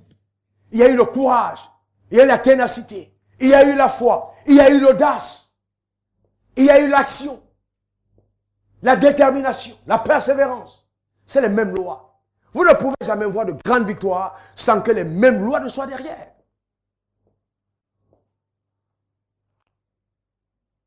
Mais moi, Raoul Wafo, je ne suis pas venu sur la terre pour raconter simplement les histoires de David, ou d'Abraham, ou de Bill Gates, ou de Salomon, ou de Warren Buffett. Et toi aussi, tu n'es pas venu sur la terre simplement pour entendre dire que quelqu'un d'autre a fait des exploits. Ah ouais, il faut que dès ce matin, ce soir, que tu lèves ta main et tu dises, je ferai des exploits. Ah, mais dis-le encore, je ferai des exploits. Voilà, c'est ça. Tu vas faire des exploits. Je te garantis que certaines personnes qui ont marché avec toi vont commencer à te critiquer. Et ils vont dire, non, non, c'est sûr que ce gars a mis sa main dans un fétiche. Il a dû faire quelque chose de terrible. Parce que tu vas faire des exploits.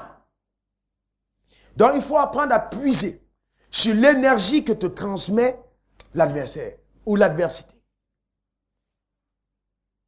Moi, je vais vous dire une chose. J'aime pas les choses faciles. Beaucoup de personnes ne comprennent pas que chaque fois que je dis cette année on va faire cette chose, souvent les gens pensent que c'est parce qu'il a déjà tout ce qu'il faut pour faire. Non, j'aime me lancer des défis. J'aime lancer des défis. Donc il faut se lancer des défis. Chacun d'entre vous doit apprendre à se lancer des défis. D'accord? Il faut te lancer des défis. Soyons calmes, chacun d'entre nous là ce soir. Lance-toi un défi pour 2014. Dis-toi, voilà telle chose que je dois faire cette année. Il faut te lancer un défi.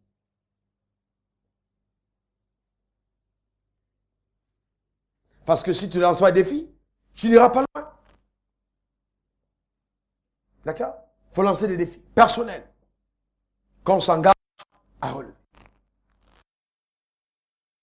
Quand je mène mes batailles, quand je dépose mon idée, quand je lance mon affaire, quand je suis en train de monter mon entreprise et que maintenant j'ai besoin de coopter les personnes autour de moi, c'est-à-dire je monte une affaire, même si c'est simplement pour vendre la loco, et j'ai besoin des gens autour de moi qui vont m'aider à vendre la loco, quels sont les critères sur lesquels je me base pour coopter des personnes, pour avoir des personnes qui vont s'associer avec moi dans mes affaires. La chute de beaucoup d'entre nous viennent de mauvais choix de collaborateurs. On choisit très mal ses collaborateurs. Je veux faire mon affaire, déployer mon idée. Comment je choisis des collaborateurs stratégiques qui peuvent m'aider? Vous savez, ma soeur, ne faites pas des erreurs que beaucoup de personnes ont commises avant. Je peux faire une affaire et devenir le prisonnier de mon affaire. Ça veut dire quoi? Je monte une entreprise, je connais des gens comme ça. Je connais un grand mécanicien, très grand mécanicien, je connais, qui gagne beaucoup d'argent parce qu'il est très performant. Un jour, je suis allé à son garage et je lui ai dit, mon ami vient. Il est en Côte d'Ivoire, je ne vais pas citer son nom. Il est venu, j'ai dit, assieds-toi, on va parler. Il s'est assis. J'ai dit, tu gagnes beaucoup d'argent ici? Il me dit, oui. J'ai dit, depuis que je te connais, ça fait 4 ans, tu n'as jamais pris de congé. Tu es ici du matin au soir. Souvent jusqu'à... Tu reviens le matin, le lendemain à 6 heures. Quand est-ce que tu as le temps de jouir de l'argent que tu gagnes? De deux, tu es tellement exposé au moteur et au truc que tu détruis ton espérance de vie sur terre. Je dis, pourquoi tu ne penses pas à déléguer cette affaire à quelqu'un d'autre, à former des gens qui soient à même de le faire et toi tu passes à autre chose? Il était secoué. Il me dit, j'ai jamais vu ça, les choses comme ça. J'ai dit, mais mon gars, tu es en train de vieillir. Est-ce que vous savez que vous pouvez gagner de l'argent, mais l'argent fait de vous un prisonnier? Vous n'avez plus de vie. Vous gagnez votre seul joie, c'est, oh, maintenant dans mon compte, il y a 250 millions, il y a 400 millions. Il y a, le tout n'est pas le chiffre qu'il y a dans le compte. C'est qu'est-ce que les gains produisent comme amélioration du niveau de vie que j'ai et des objectifs que je dois atteindre. Donc si je fais une affaire et que l'affaire m'emballe, je deviens prisonnier, je n'ai plus de temps, alors c'est une mauvaise façon de faire des affaires. Ça, c'est l'affaire à l'africaine.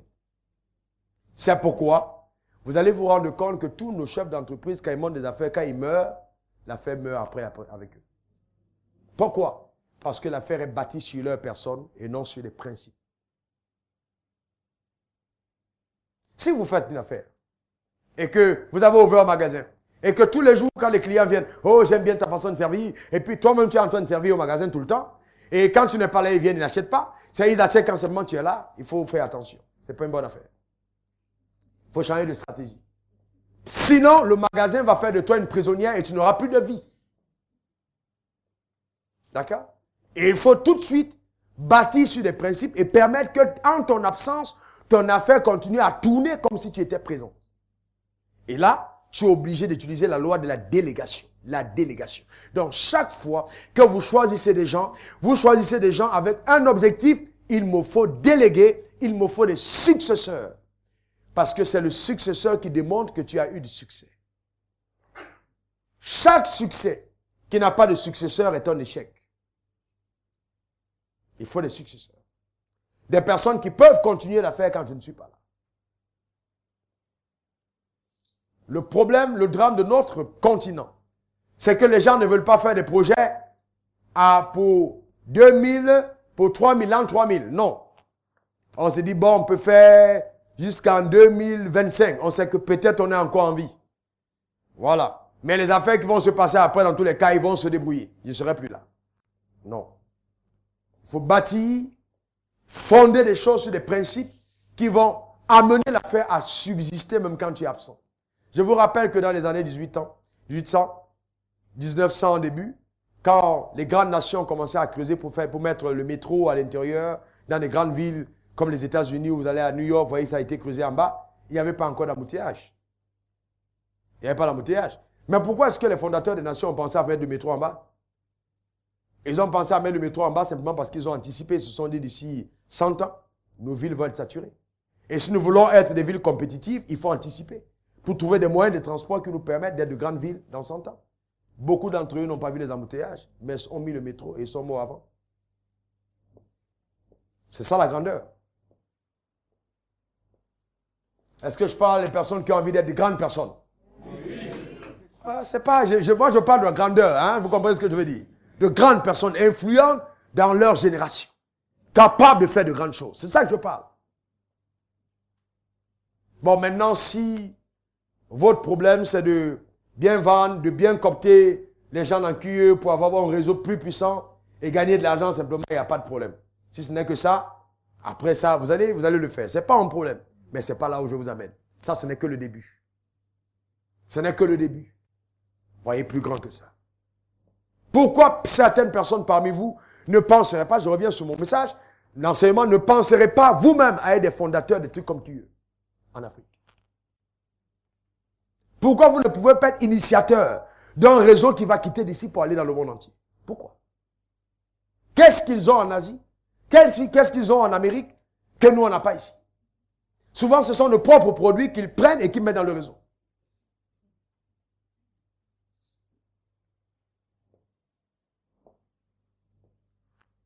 Permets à ta pensée d'aller jusque-là. Comment donc je copte les bonnes personnes quand j'ai un rêve qui est grand? Une vision grande que j'ai envie de déployer. Parce que le choix des personnes est vraiment important. Premièrement, il faut copter les gens par leurs compétences. Par leurs compétences, les qualités que les personnes regorgent. La compétence. D'abord la compétence. Quand vous arrivez, je n'ai pas dit que c'est le cas ici, dans le ministère, au ministère du Tourisme, au ministère des Affaires étrangères, vous vous rendez compte que généralement, dans la structure, si le leader est un gars de l'Ouest, on a plein de gens de l'Ouest à l'intérieur, n'est-ce pas? Ou bien même au niveau de bord et tout, c'est toujours ces gars. Mais vous voyez, nous, on a souvent, parce qu'on parle beaucoup de langue, le tribalisme nous a mis beaucoup en retard. On copte les gens parce que ce sont les gens de mon village. Non, il faut copter les gens parce que c'est d'abord les gens compétents. C'est d'abord la compétence, la première base.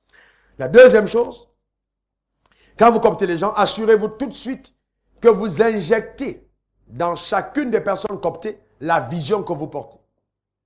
Il faut que ces personnes portent votre vision, qu'ils comprennent la vision. Donc, passez le temps à partager correctement la vision aux personnes que vous avez coptées. Ça va? Qu'ils comprennent votre vision. Qu'ils comprennent ce que vous avez envie de faire. Deux personnes ne marchent pas ensemble sans convenir. Donc, pour marcher ensemble, il faut convenir. Et donc, ce qui vous amène à convenir, c'est la vision commune que vous devez avoir. Et amenez, s'il vous plaît, quand vous avez partagé votre vision, amenez la troisième chose à faire, amenez chaque personne autour de vous que vous coptez à porter cette vision comme si c'était la sienne. Il ne faut jamais qu'ils aient l'impression qu'ils travaillent pour vous. Il faut qu'ils comprennent qu'ils travaillent pour mettre une vision en marche. Donc, injecter la vision dans leur homme intérieur. Qu'ils fassent partie de la vision. Comment est-ce possible? Si vous montez une entreprise qui va... C'est exactement ce qu'on a fait dans QE, vous savez, non? C'est exactement la moyenne. Quels sont ceux qui sont dans QE ici? Levez la main, c'est que vous êtes nombreux, levez la main, vous êtes QE. QNET, excusez-moi, QNET. Excusez-moi, ouais, voilà. Oh, là-bas, vous êtes tous de QNET. Voyez ce qui se passe? Ce qui se passe, c'est quoi, QNET? Ce qui se passe, c'est quoi? C'est que vous avez porté QNET, c'est devenu votre propre entreprise. C'est devenu votre propre affaire. Qu'est-ce qu'ils ont réussi à faire? Ils ont mis en vous, s'il vous plaît, ils ont injecté dans votre homme intérieur leur vision et c'est devenu la vôtre. Qui parmi vous a déjà rencontré personnellement le fondateur de QNET? Personnellement, vous l'avez rencontré lui-même. Le fondateur même qui a créé QNET. Une seule personne. Une seule personne. Vous avez parlé ensemble en combien de temps? Est-ce que vous avez causé? Le fondateur même. C'était où? Quel pays? Jakarta, en Indonésie. Tu es parti, tu l'as vu à distance. Il t'a reçu. Vous avez parlé ensemble? Mais tu l'as écouté parler. Très bien, mais vous voyez, vous portez la vision. Une sur peut-être une centaine. Vous portez la vision comme si c'était la vôtre. Pourquoi? Pourquoi ils font ces formations? C'est pour vous injecter la vision de QNET. Vrai ou faux? Comme ça, quand tu sors de là, QNET devient ton affaire. Ce n'est plus son affaire. c'est ton affaire. Tu as vu, non? La preuve, c'est que si tu es parti jusque là-bas, ça veut dire que tu dois être une des meilleures sur le terrain. C'est pas tout le monde qui est parti. Très bien. Mais pourquoi il y a cette stratégie pour créer l'émulation dans chaque personne? C'est justement amener chaque personne à s'identifier à l'affaire. Donc vous ne pouvez pas amener les gens à s'identifier à votre vision s'ils ne partagent pas les bénéfices de la vision. Si vous gagnez seul, les gens ne prennent pas la vision comme la leur. Mais si vous partagez les gains, alors ça devient une vision globale. Ça va? C'est très important. Donc, quelle que soit l'affaire que vous montez, intéressez les meilleurs à avoir une part dans l'affaire que vous êtes en train de déployer. Récompensez. Mettez des systèmes qui permettent aux gens de travailler efficacement pour la vision. Comme si c'était le leur. OK?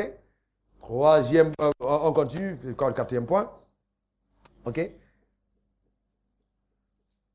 Bon, qu'ils voient, que les personnes que vous cooptez voient leur avenir, leur futur, leur rêve dans votre rêve, dans votre vision, dans votre affaire. Qu'ils voient leur avenir, leur vision, c'est-à-dire tout dedans.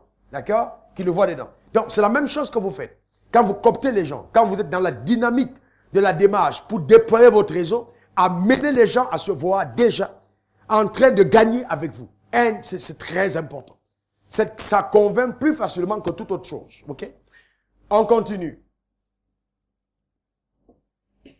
Mais ensuite, ne cooptez pas les gens avec vous sans vous assurer que vous gardez les commandes du bateau. Vous devez être celui qui tient le gouvernail. Vous devez tenir le gouvernail. Même s'ils sont dans le bateau, c'est vous quand même qui montrez toujours le chemin. Ne perdez pas votre leadership.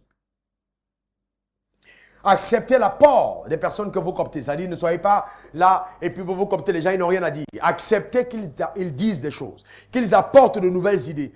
Puisez leurs idées, d'accord? Pour permettre à votre stratégie d'avancer. Déployer. C'est-à-dire, vous êtes là, vous cooptez quelqu'un et puis bon, la personne vous dit, ah, voilà ce que je pense. On peut faire ceci pour avoir plus de personnes. Écoutez les autres. Vous ne savez pas tout. Deux valent mieux qu'un. Et il y a de la sagesse dans la multitude de conseillers. Donc, laissez-vous conseiller par les personnes que vous cooptez. Ça, c'est l'humilité. Et l'humilité précède la gloire. Alors que quand on est orgueilleux, on chute. D'accord? C'est très important. Construisez des rapports amicaux. D'accord? Avec vos personnes que vous recrutez. Des rapports amicaux. Devenez des amis. Trouvez des moments d'avoir des temps d'échange, des temps de partage. Vous mangez ensemble, vous parlez ensemble. Tout en préservant l'autorité que vous avez. C'est une technique subtile. Vous voyez, mais c'est très important de construire des rapports d'amitié avec les gens qu'on a tout autour. OK? Très important. Et il faut aussi, à la fin, montrer que vous n'êtes pas prêt à vous compromettre pour préserver vos valeurs. Montrez clairement, ça c'est l'exemplarité, clairement que vous n'êtes pas prêt à vous compromettre pour préserver vos valeurs. Parce que la valeur d'intégrité est quelque chose d'extrêmement important. Montrez à tout le monde que vous n'allez pas compromettre votre intégrité pour le gain. On peut gagner de l'argent honnêtement. Et je vous garantis que c'est plus facile de gagner honnêtement qu'en faisant du faux. Chaque fois que vous prenez une voie tortueuse, ça vous cause des dommages incroyables après. Donc il est correct de rester intègre. L'intégrité. On peut être intègre et peut gagner beaucoup d'argent.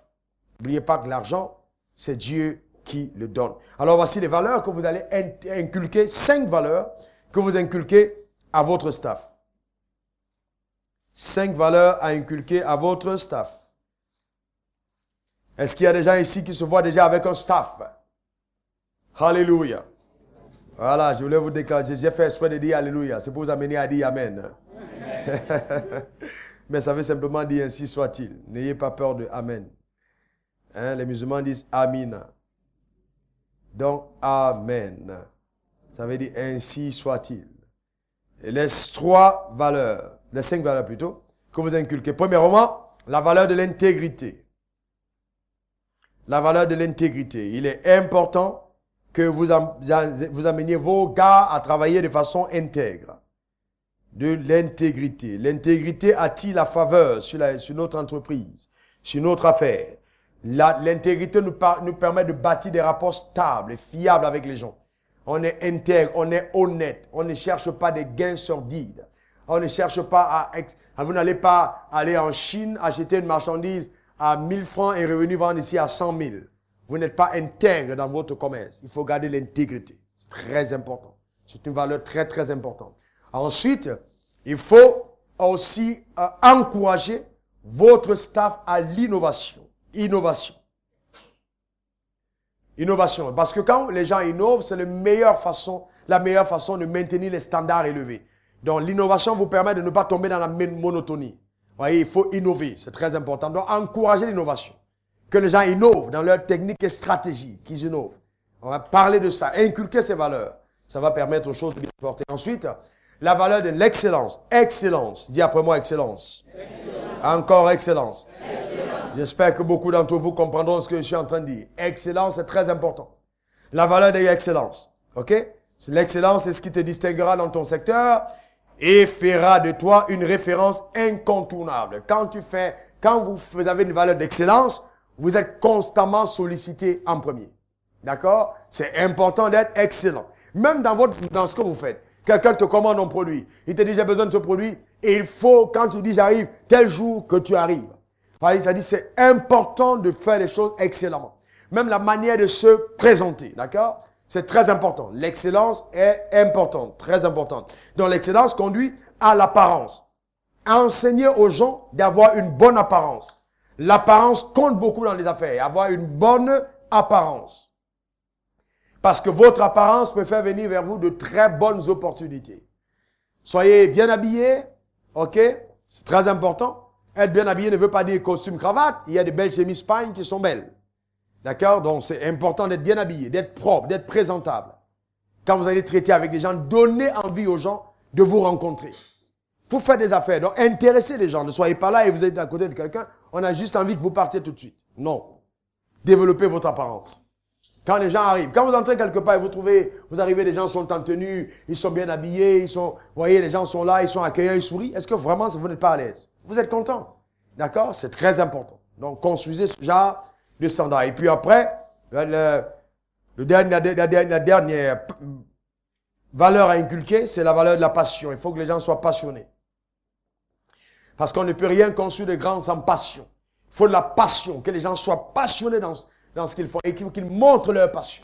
Parce que la passion emballe les gens. Quand les gens sont passionnés, et ils créent facilement, vous voyez, les adeptes, des personnes qui croient en ce qu'ils font. Donc, c'est vraiment, vraiment important. OK? Alors, je termine avec ceci. Comment trouver un associé et les raisons pour lesquelles les gens font faillite.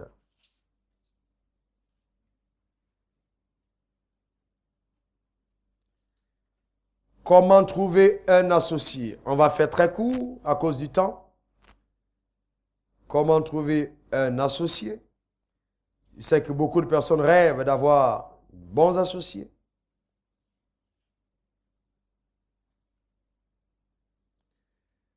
Premièrement, en priant.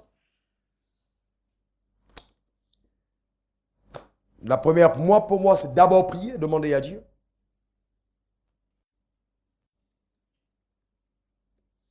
Deuxièmement, en s'exposant. En s'exposant. Qu'est-ce que j'entends par s'exposer? C'est-à-dire partager ce qu'on fait, partager la vision qu'on a, partager le rêve qu'on a, partager les ambitions qu'on a. Vous allez vous rendre compte que quand vous partagez ce que vous avez, vous attirez vers vous.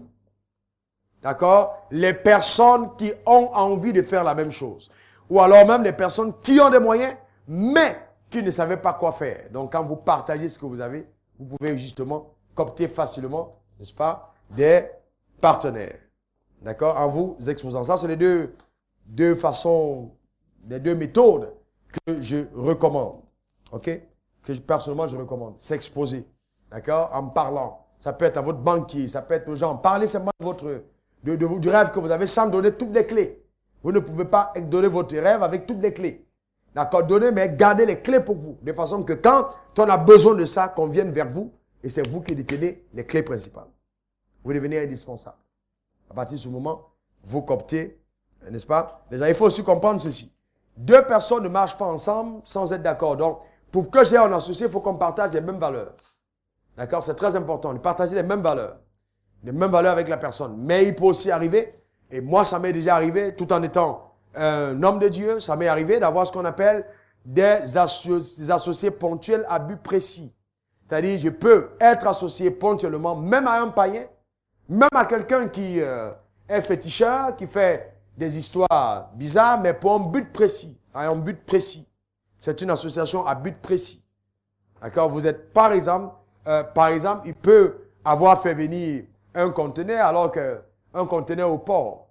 Et vous avez de l'argent pour le donner. Il cherche un associé ponctuel pour donner le conteneur et la marchandise sera vendue et les bénéfices partagés. À partir de ce moment, vous n'allez pas aller chercher, il vient d'où, qui est son grand-père, qui est son grand-mère et tout. C'est la loi du business. D'accord? Vous allez, à but précis, cibler. Si tous les critères sont bien remplis, vous signez un contrat, vous montez l'affaire, mais vous n'êtes pas obligé de devenir ami. D'accord? Et vous sortez de l'affaire et vous continuez votre affaire. N'oubliez pas que même si vous êtes la personne la plus pieuse, la plus correcte, vous allez gagner l'argent des personnes qui ne sont pas correctes. D'accord? C'est très important. J'ai vu surtout au niveau des chrétiens commettre beaucoup d'erreurs. Non, moi je suis chrétien, je ne fais pas les affaires avec les gens qui ne sont pas chrétiens. Oui, mais dans tous les cas, tu prendras l'argent de qui donc? Je ne sais pas si vous comprenez. Donc c'est très important de comprendre que même l'argent des gens qui sont incorrects doit venir en tes mains. OK? Si tu as ouvert un supermarché et que quelqu'un est un vendeur de drogue, il va venir acheter dedans. Tu ne vas pas dire non, comme si on vendait de drogue, je ne vends pas. D'ailleurs, tu ne sais pas qui est qui. La même personne qui refuse et dit, je ne fais pas cette affaire, le jour où tu as mis un panier de l'offrande et que quelqu'un a mis son argent dedans, tu ne sais pas ce qu'il a fait avant de mettre. Donc, d'accord? Mais les associations durables, vous devez connaître la personne. Sinon, il y a des malédictions par association. Vous vous mettez avec quelqu'un et puis bon, ça vous crée des problèmes incroyables. Et donc, voici les raisons pour lesquelles les gens font faillite. OK, on va terminer avec ça rapidement. Pour moi, la raison fondamentale pour laquelle les personnes qui ont déployé leur idée, qui ont commencé à gagner de l'argent, font faillite, premièrement, c'est fondamentalement la mauvaise gestion de vos revenus. Vous gérez mal l'argent que vous gagnez. Quand l'argent commence à entrer, même vous qui commencez à avoir des revenus de 200 000, 500 000, 1 million, 3 millions, 50 millions sur cunette par mois ou par truc, écoutez-moi très bien, écoutez-moi très très bien, faites attention. Ne confondez jamais votre capital avec votre bénéfice. Ne confondez jamais. J'ai vu des gens, ils ont un capital de 100 millions et ils vivent selon le niveau de vie de 100 millions. Tu vas avoir un capital de 100 millions, mais ton bénéfice dans 100 millions, c'est 5 millions. Donc, tu ne peux pas te permettre de vivre sur ton capital. Tu dois vivre sur ton bénéfice. Donc, ça veut dire que la gestion doit être rigoureuse. Tu dois être à même d'identifier ton bénéfice. Donc, il faut une gestion rigoureuse. Si vous ne gérez pas rigoureusement vos affaires, elles ne vont jamais se développer. J'enseigne ceci depuis très longtemps. Et un jour, il y a 2 semaines, un ami avec lequel j'ai commencé des affaires en début d'année passée, et on faisait le bilan en fin de cette année, il a gagné à peu près 900 millions en 2013. Je vous dis, quand on a commencé l'affaire, au début, l'investissement initial, j'ai été sollicité pour 35 millions de mise de départ. C'est moi qui ai mis tous les 35 millions au départ. En fin d'année, sur ces 35 millions initiales, il a gagné 900 millions personnellement. Le principe que je lui avais donné était simple. Il m'a dit, je n'ai jamais oublié quand tu m'as dit ça. Il ne faut jamais que tes dépenses soient au-dessus de tes gains. Simple. C'est une loi simple. Jamais dépenser au-dessus de ce que je gagne. Jamais dépenser au-dessus de ce que je gagne. En le faisant, tu préserves toujours ton capital. Donc, je vis pas sur mon capital, mais je ne consomme pas aussi tout mon bénéfice. Je ne dépense pas au-dessus de ce que je gagne. Et le conseil que je donne, il faut dépenser le quart de ce que tu gagnes. Le quart de ce que tu gagnes. Pour ta famille, le quart de ce que tu gagnes. Pour atteindre tes objectifs, ça veut dire que si par exemple ton désir était de construire une église, envoyer l'argent aux orphelins, supporter les gens malades, faire du social, etc. Quand tu gagnes, n'attends pas d'avoir des milliards pour commencer. Tu peux commencer avec 20 000. D'accord? Celui qui est fidèle en peu le sera dans les grandes. C'est une loi. D'accord? La fidélité commence dans le peu. Donc 25%, je divise en 4 parts. Je peux avoir mon marqueur? D'accord. Retenez ceci, hein. C'est un trésor que je vous donne. Retenez ceci. Vous savez, aujourd'hui, on a de grandes écoles qui nous enseignent, on va à l'université pour apprendre la gestion et tout ça. Mais je vous dis simplement, quand Dieu a créé l'homme que vous êtes, comme vous êtes à son image et à sa ressemblance, il a enseigné des principes simples qu'on peut regarder dans la nature et puis mettre en application, ça marche. Vous n'avez pas besoin d'être un agrégé pour être un bon gestionnaire. J'ai vu que les gens qui enseignent l'économie, ou souvent dans les universités eux-mêmes, sont endettés. Voilà. Est-ce que vous me comprenez? Vos professeurs qui vous enseignent souvent, eux-mêmes, vous enseignent comment faire des affaires, eux-mêmes sont dans la galère. Voilà, et c'est pour ça justement qu'on n'a pas de bons exemples en Afrique. Vous comprenez? J'étais en train de parler aux États-Unis l'année passée, une histoire très vraie. J'ai parlé aux États-Unis, j'ai fait un speech de 20 minutes. Il y avait un recteur d'une université, Cornerstone University. Il était assis. Dès que j'ai terminé mon speech, il m'a poursuivi, il est venu me voir, il me dit, mon université va faire de toi un docteur honoris causa. Je lui ai demandé, mais pourquoi? Il dit, le savoir que tu as. On te donne ça, et maintenant on veut que tu viennes pour enseigner dans notre université. Ils vont venir en Afrique cette année. Je les ai eu au téléphone tout à l'heure. Vous comprenez ce que je veux dire? Pourquoi? Parce qu'en Amérique, ceux qui forment les étudiants dans le monde des affaires, ce sont ceux eux-mêmes qui ont fait leurs preuves. Comment vous allez demander à un aveugle de montrer le chemin? Est-ce que c'est possible? Vous dites à un aveugle, conduis-moi hors de ce bâtiment. Il va cogner sa tête au mur pendant longtemps. Est-ce que ça va? Donc je vous donne des notions simples. Si vous voulez, vous les prenez. Si vous voulez, vous ne les prenez pas. Dans tous les cas, je serai sans reproche à votre égard. J'aurais donné en très peu de temps des trésors à des personnes estimant que vous en ferez un bon usage. Vraiment, c'est vraiment avec mon cœur, je vous le donne. À prendre ou à laisser. Vous comprenez ce que je suis en train de dire? C'est vraiment votre choix. C'est vraiment votre choix. 25%. Ici. OK? La première chose, pour moi, personnellement, moi j'ai dit Dieu. Et pour toi, tu peux dire, si ce n'est pas Dieu, tu peux dire, les 25%, c'est pour atteindre mes objectifs personnels. Il y a la raison pour laquelle je veux devenir riche. D'accord? Ça, c'est 25%. Maintenant, les 25 autres pourcents, je les mets au niveau de la famille. D'accord? Pourquoi il est important de faire ça? Beaucoup de personnes gagnent l'argent et attendent d'être très riches pour commencer à dépenser. Et malheureusement, ils meurent sans avoir jamais dépensé. Et il y a un monsieur qui est mort et ses enfants l'ont battu à l'hôpital avant qu'on l'amène à la morgue. Il était malade et il avait caché l'argent sous son oreiller. On a demandé l'argent pour acheter les médicaments. C'était un homme d'affaires. Il a dit qu'il n'a rien. Pendant que la famille se débattait et tout, il est mort parce que ce médicament n'est pas venu à temps. Quand on l'a soulevé, on a trouvé l'argent sous son oreiller. C'était son argent. On l'a battu, ses enfants l'ont battu, énervé, avant de l'envoyer à la mort. Mais il était déjà mort. Est-ce que vous me comprenez? Donc ne soyez pas comme des personnes qui gagnent de l'argent et qui ont peur de dépenser de l'argent pour vous. D'accord? Vous ne pouvez pas gagner de l'argent et puis tout le temps, vous avez la même chemise. Faites-vous plaisir. Faites plaisir à vos enfants. Mangez bien à la maison. Vous voyez, c'est aussi ça le bien-être, hein, que votre famille en jouisse. Le temps sur la terre est très court. On est nombreux ici, mais tous ne vont pas dépasser 75 ans. À 70 ans déjà, tu fais une fête. Tu as vécu longtemps. Donc, ne gâche pas tes jours. Réjouis-toi avec l'argent que tu as. OK? C'est très important. Ta famille. 25 autres pourcents, quand vous les prenez. OK? Savez ce que vous faites avec ça? Vous épargnez. Épargnez.